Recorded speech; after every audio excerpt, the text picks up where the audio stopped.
आपने अपनी जिंदगी में अब तक हर चीज बस एक चीज की तलाश में की है। चाहे आपने बेहतर करियर खोजा हो, कारोबार शुरू किया हो, पैसे कमाए हों या फिर परिवार को पाला पोसा हो, यह सब आपने इसलिए किया क्योंकि आप बस एक साधारण सी चीज चाहते थे, यह खुशी। लेकिन रास्ते में कहीं न कहीं जीवन उलझ गया। किसी तरह एक इंसान के लिए जीवन बस जीवन संरक्षण पर खत्म होता नहीं लगता है, जीवन संरक्षण से जीवन शुरू होता है। अगर आप इस धरती पर किसी दूसरे जीव के रूप में पैदा हुए होते तो वह बहुत सरल होता। आपकी जरूरतें सिर्फ शारीरिक होती। पेट भर खाना मिल जाए तो वह एक बहुत शानदार दिन कहलाता। अपने कुत्ते या अपनी बिल्ली पर गौर कीजिए, जिस पल उनका पेट भर जाता है वे काफी शांतिमय होते हैं। लेकिन जब आप इस दुनिया में एक इंसान के रूप में आते हैं तो चीजें बदल जाती हैं।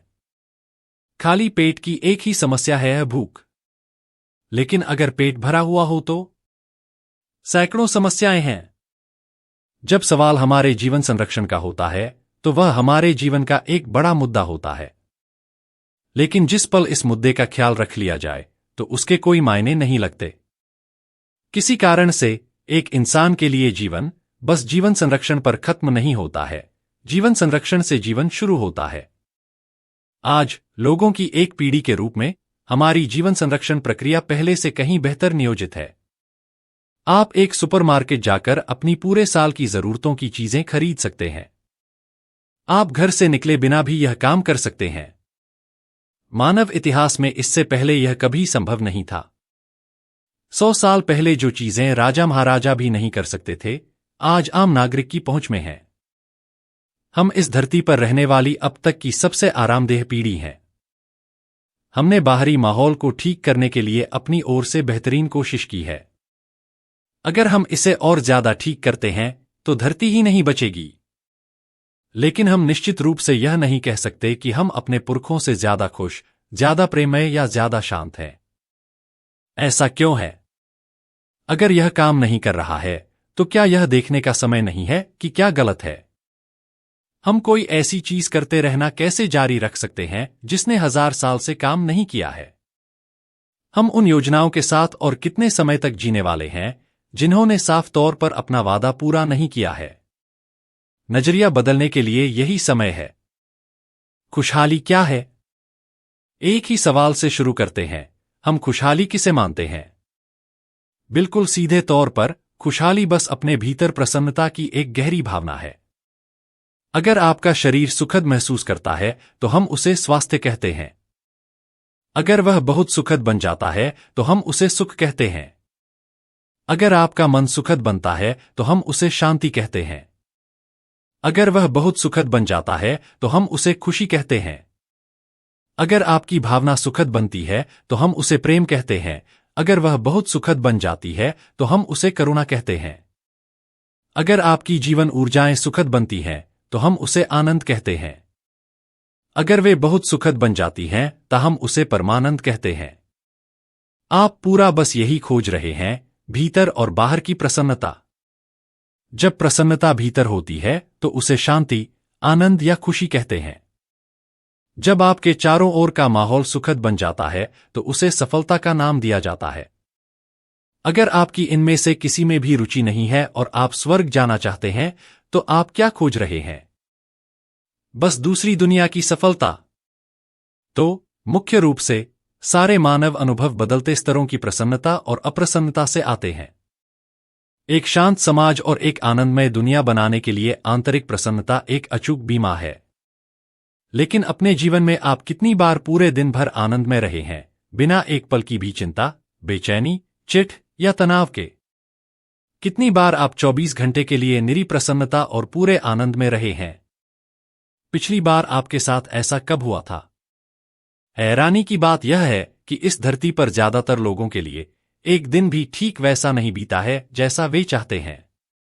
यकीनन ऐसा कोई भी नहीं है जिसने खुशी, शांति या आनंद अनुभव नहीं किया हो, लेकिन वह हमेशा अस्थायी होता है।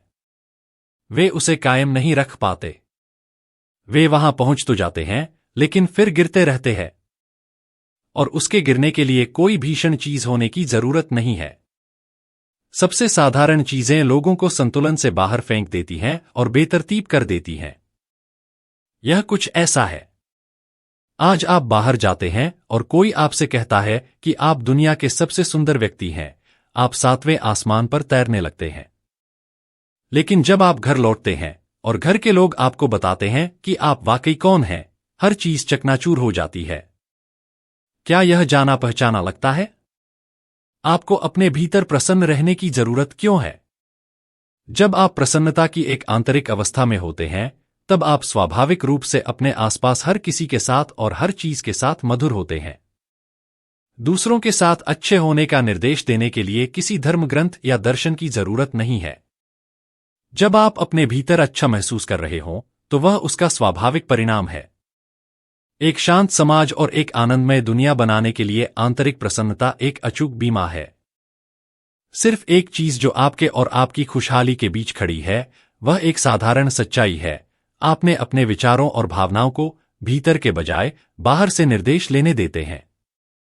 इसके अलावा दुनिया में आपकी सफलता मुख्य रूप से इस पर निर्भर करती है कि आपने शरीर और मन के कौशल का कितने अच्छे से उपयोग किया है। तो सफलता हासिल करने के लिए प्रसन्नता को आपके भीतर एक बुनियादी गुण होना होगा। सबसे बढ़कर आज इसके पर्याप्त मेडिकल और वैज्ञानिक प्रमाण हैं कि आपका शरीर और मन अपने बेहतरीन स्तर पर तब काम करते हैं जब आप प्रसन्न हो। ऐसा कहा गया है कि अगर आप 24 घंटे आनंद में रह सकते हैं तो आपकी बौद्धिक क्षमताएं लगभग दुगनी हो सकती हैं। बस आंतरिक झमेले को ठिकाने लगाने और स्पष्टता को उजागर होने देने से इसे हासिल किया जा सकता है।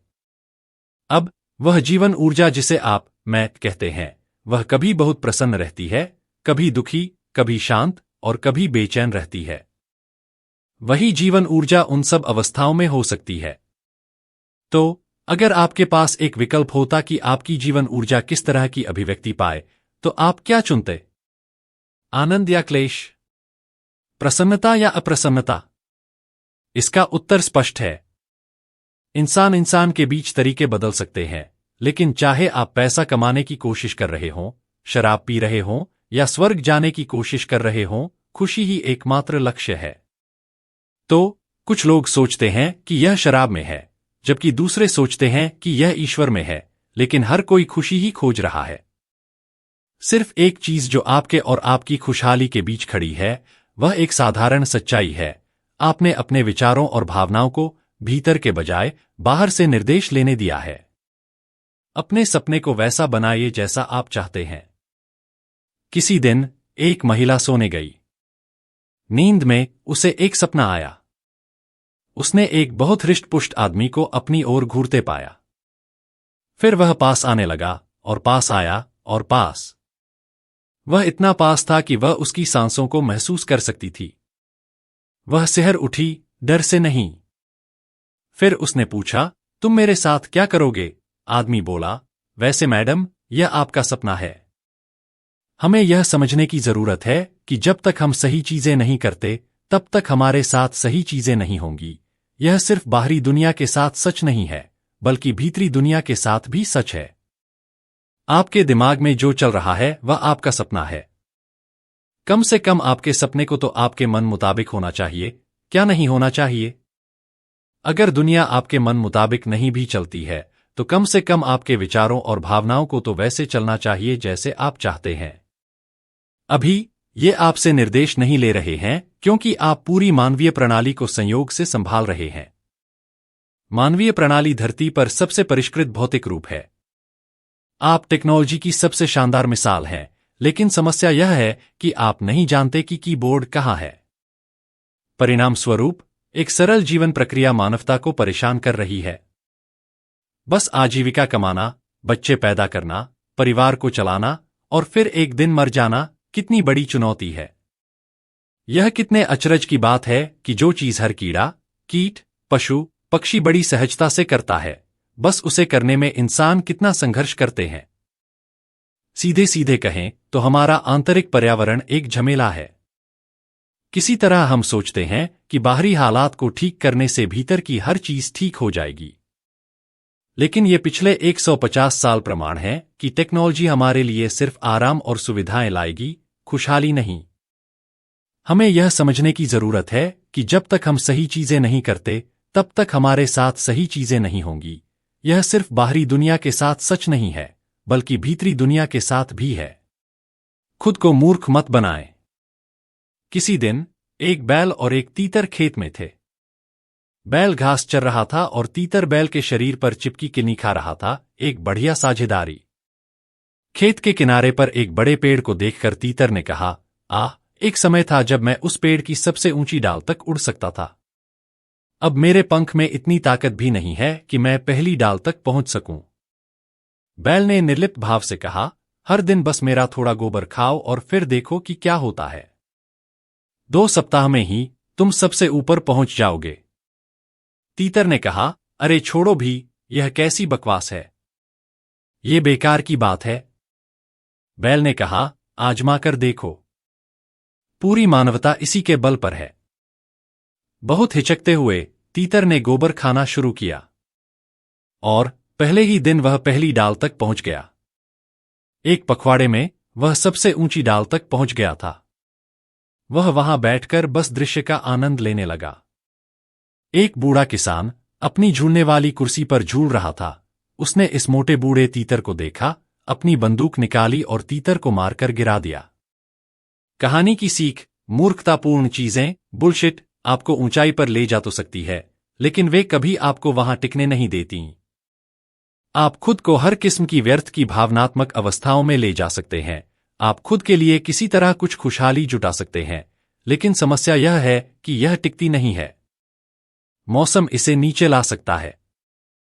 स्टॉक मार्केट इसे चकनाचूर कर सकता है। और अगर यह ढेर नहीं भी होती, तो इस अपेक्षा में जीना कि ऐसा हो सकता है, काफी बुरा है। जब तक आपका आंतरिक जीवन बाहरी स्थितियों का गुलाम है, वह अनिश्चित हालत में रहेगा। होने का कोई दूसरा तरीका नहीं है। फिर बाहर निकलने का रास्ता क्या है? एक मूलभूत परिवर्तन। दिशा में एक बहुत सरल बदलाव ही बाहर निकलने का रास्ता है। आपको बस यह देखने की जरूरत है कि आपके अनुभव का स्रोत और आधार आपके भीतर है। मानव अनुभव को बाहरी स्थितियों से उकसाया या प्रेरित किया जा सकता है, लेकिन स्रोत भीतर ही है। पीड़ा या सुख, आनंद या क्लेश, वेदना या परमानंद सिर्फ आपके भीतर होते हैं। इंसान की नादानी यह है कि लोग हमेशा आनंद को बाहर से हासिल करने की कोशिश कर रहे हैं। आप बाहर को एक उत्प्रेरक या उकसाव के रूप में इस्तेमाल कर सकते हैं, लेकिन असली चीज हमेशा भीतर से आती है। अभी आप इसे पढ़ रहे हैं। आप इस लिखावट को कहां देखते हैं? अपनी उंगली से इशारा कीजिए कि आप उसे कहां देख रहे हैं। क्या आपको लगता है कि प्रतिबिंब आपके बाहर है? फिर से सोचिए। क्या आपको याद है कि यह कैसे काम करता है?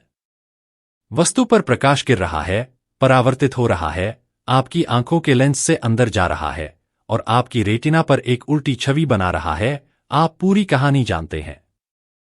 तो असल में आप वस्तु को अपने भीतर देख रहे हैं। आप पूरी दुनिया कहां देखते हैं? फिर से अपने ही भीतर। हर चीज जो आपके साथ कभी हुई है, आपने उसे ठीक अपने भीतर अनुभव किया है। रोशनी या अंधेरा, पीड़ा या सुख, वेदना या परमानंद, ये सभी आपके भीतर हुए हैं।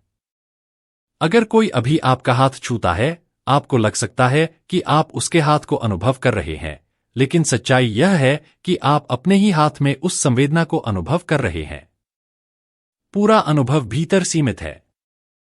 सारे इंसानी अनुभव 100% स्वनिर्मित होते हैं। अगर आपके विचार और भावनाएं आपकी बनाई हुई हों, तो आप उन्हें मनचाहे तरीके से गढ़ सकते हैं। आज इस बात का वैज्ञानिक प्रमाण है कि अल्कोहल की एक बूंद का सेवन किए बिना भी आप स्वयं से पूरी तरह मदहोश बन सकते हैं।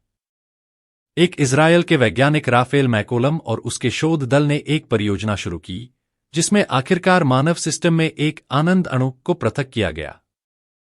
साधारण शब्दों में उन्होंने खोजा कि मानव मस्तिष्क में भांग की स्वाभाविक ग्राही कोशिकाएं होती हैं। ऐसा क्यों है?